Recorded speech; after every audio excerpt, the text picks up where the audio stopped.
Thank you. Happy Saturday, everybody, and thanks to all of you for coming out.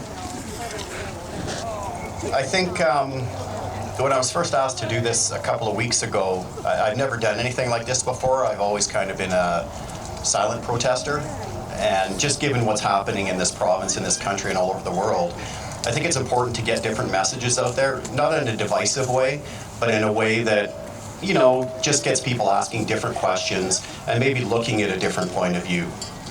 So, as was mentioned in my introduction, I do think of myself as an objective thinker. It's been necessary, I think, for me in my career, but it's also, it's deep-rooted in me. I can remember in high school purposefully arguing for the other side of a debate. I would look at the two sides, and I would pick the side that didn't match my beliefs, and I would argue that point. So I think what it allowed me to do was develop an ability, or at least a sense anyways, of being able to see both sides of an argument, or an issue, I'll say, and come to respect both sides, and use this as an opportunity for healthy sharing of ideas that would allow everybody to make more informed decisions. So it's with that lens that I'm here today. All I'm here to do is simply ask a few critical questions and hope that everyone will use the information that I'm giving and that the others on the panel are giving to ask their own questions of themselves, of others, and especially for our decision makers. It's time to start asking them some real questions and holding them accountable to some of the things that are happening around us. People losing their livelihoods and their lives in many, many cases.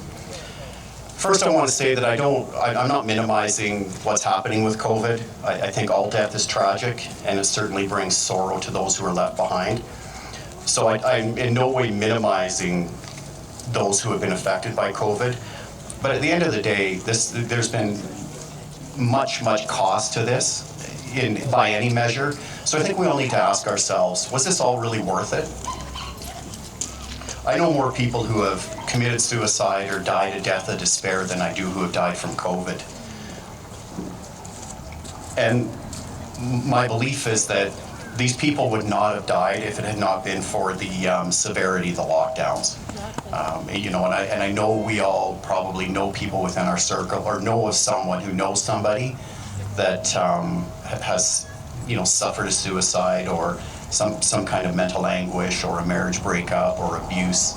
I mean, we hear those stories all the time. There's a lot, and the other point is there's a lot of evidence to suggest that as unemployment rises, deaths of despair increase, and we've just seen that all over in spades. Early on in this COVID story, and even today, we're told that we're all in this together. My belief is that this could not be further from the truth. Exactly. We're all in the same storm, for sure, but we're not all on the same ship. Some are on the 5-star luxury liner, and many others are drowning at sea. And every day I see more and more people drowning at sea. So, you know, we all stand here together in support of our fellow Albertans who are genuinely concerned about the livelihoods of our friends and neighbors. There are many data points to highlight the devastation that has befallen our province, but something caught my eye in early March, and it related to where is the money going, or, you know, what's happening with the money. The Fraser Institute, who I have a ton of respect for, reported that since COVID has began, job losses in Alberta's private sector have outpaced, or let me go back.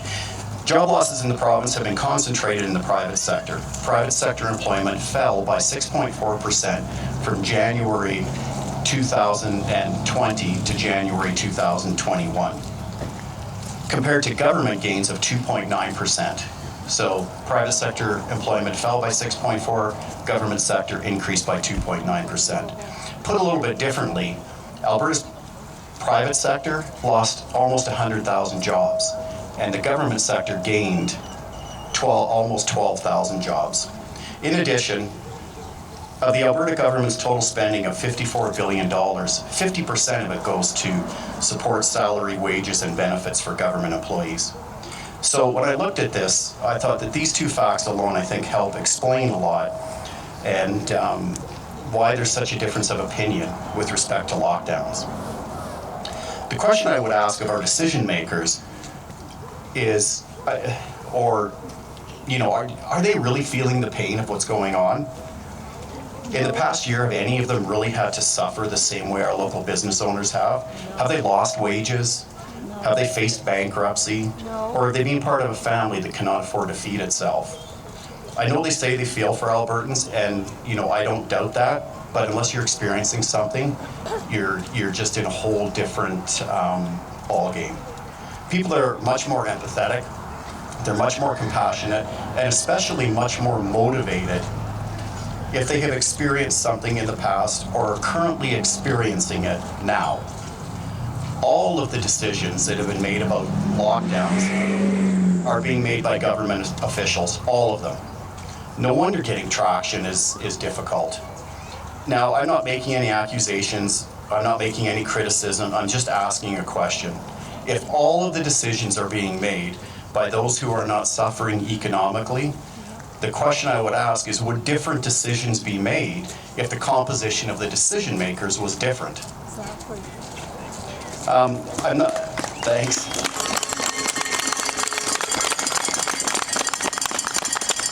I won't go into many more statistics, they're readily available and widely reported. But here is what we know for a fact, and we have known this for a long time. Number one, Alberta's had approximately 1,900 deaths attributed to COVID, still fewer than the number that die every year from dementia and heart disease. Number two, the average age of an Albertan that dies from COVID is 81. This is the same age as the average life expectancy for somebody in Alberta. Number three, no one under the age of 20 has died from COVID in Alberta. Compare this to 2019, when 400 Albertans under the age of 20 passed away, 10% of them from suicide. Fourth, the Globe and Mail reports that 80% of Canadian COVID deaths occurred in long-term care facilities. That means here in Alberta, fewer than 400 Albertans outside of long-term care facilities died. That's less than 0.01% of the population. As a comparison, in 2019, 14,000 Albertans under the age of 80 died. Number five, we've talked about this on many occasions. Our deficit is spiraling out of control. The recent announcement of a $7.4 billion additional deficit equates to $1,740 per person.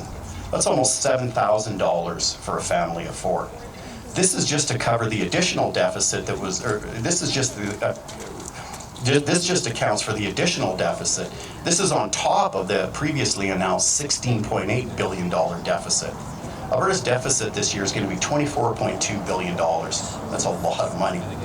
And number six, the CDC, their own data shows that the survival rate for COVID is 99.99% for those people under the age of 50, and it's 99.5% for those aged 50 to 70.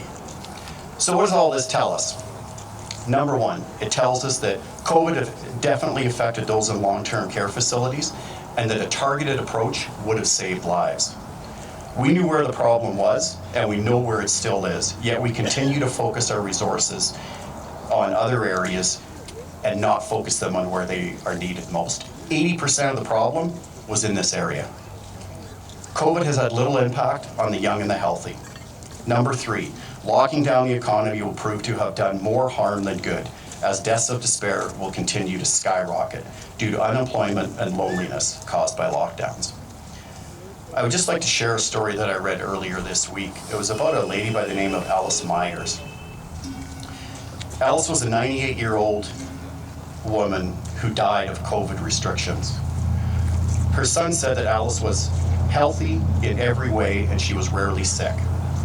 He writes that she decided she had had enough of this insanity, of the masks, the isolation, being separated from her only child. So she no longer ate or drank anything. 2 weeks later, she passed away. Loneliness and isolation are real concerns. Number four, monthly Monthly deaths from COVID are higher than recent flu seasons, but they're still lower than the flu seasons of 2008, 2005, and 1999. So I think when you boil it all together, my points are really the same as a lot in the audience and a lot that you'll hear once I'm finished up here. So the evidence seems to be relatively clear, at least when I look at it objectively. So why are so many still so scared? So I'm going to highlight a couple of points. These aren't right answers, but I think they would be a great foundation for a healthy debate. Number one, the World Health Organization has been a leader in the fight against COVID, and most countries have been very reluctant to embrace policies that are contrary to their thinking. In fact, in May of last year, YouTube said that it would not allow content that spreads medical misinformation, including claims about vaccinations that contradict expert consensus from local health authorities or the World Health Organization. Early on in this, I started looking at countries that were doing things differently, and one of the ones that popped up on my radar was Taiwan. Interestingly enough, Taiwan is not a member of the World Health Organization. Lucky them.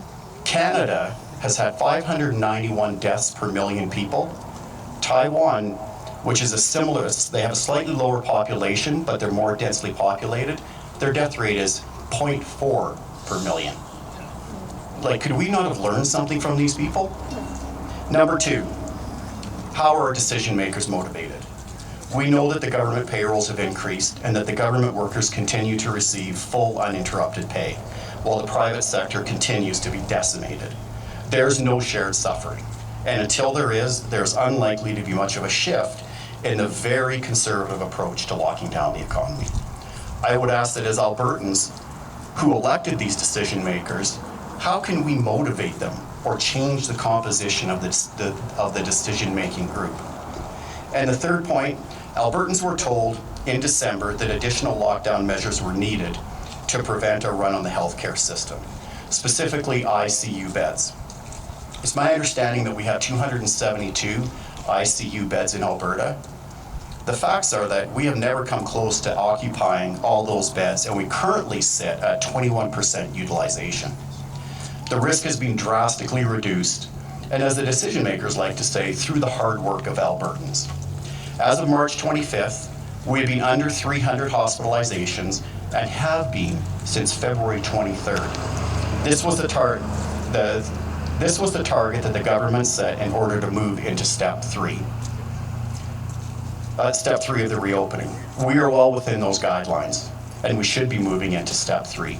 I know that what they are saying today is that we need to continue to be diligent and that the case numbers keep going up, and that's why they can't relax restrictions.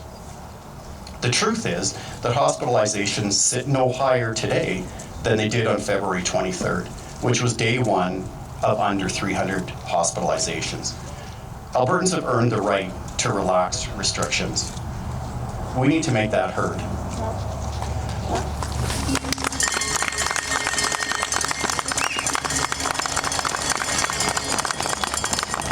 So finally, I think what needs to be emphasized is that the hardships that the lockdowns have created will forever shape us and who we are. Not only that, but the financial and emotional toll has been and will be something that will be felt for generations to come. Let's remember, we didn't finish paying for World War II until the 1970s. Let's also not forget that after World War II, the population was much younger, tax rates were much lower, and the economic growth was much higher. We must all ask ourselves and ask our leaders without judgment, criticism, or divisiveness to do and be better, to learn from the past year, not pat ourselves on the back and tell them that they did the best they could. We're going to see this again, and we people in this audience know that when that happens, we cannot and must not answer the call the way we have over the past year. There's a better way. Let's do what we can to get that message to our leaders and the people of this province. Thank you all very much for having me.